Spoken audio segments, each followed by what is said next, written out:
मिथिला नगर के कुंवारी दिया से नूर समारे लीजिए। नमस्कार फ्रेंड्स, मैं पूनम गुप्ता आप सबका स्वागत करती हूँ आपका अपने YouTube चैनल पूनम के गीत संगीत में।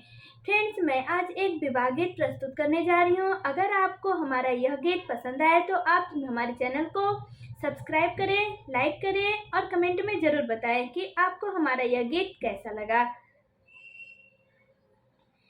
कौना नगर के सिंदूरवा सिंदूर बेचे आइल जी।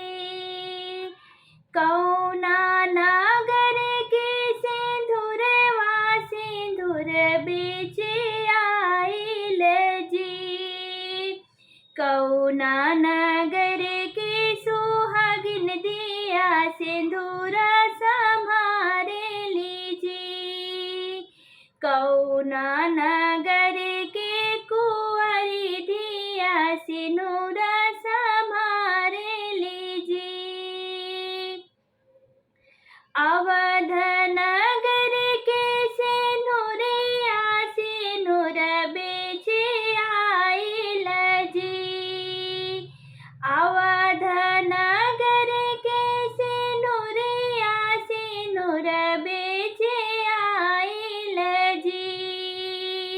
मिथिला नगर के कुंवारी दिया सिंदूर संभारे लीजिए। मिथिला नगर के कुंवारी दिया सिंदूर संभारे लीजिए। कौन रंग रसिया जेवरवा सिंदूरवा चढ़ावे लीजिए। कौन रंग रसिया जेवरवा सिंदूरवा चढ़ावे लीजिए।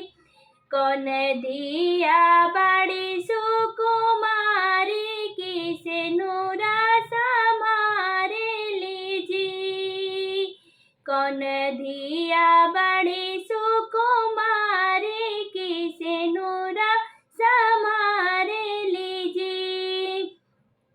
राम रंग रसिया जेवरवा सिंदूरवा चढ़ावे लीजिए। राम रंग रसिया जेवरवा सिंदूरवा चढ़ावे लीजिए। सिया धिया बड़ी सुकुमारी की सिंदूर संभारे लीजिए। सिया धिया बड़ी सुकुमारी की सिंदूर संभारे लीजिए। कौन नगर के सिंदूरवा सिंदूर बेचे आइल जी।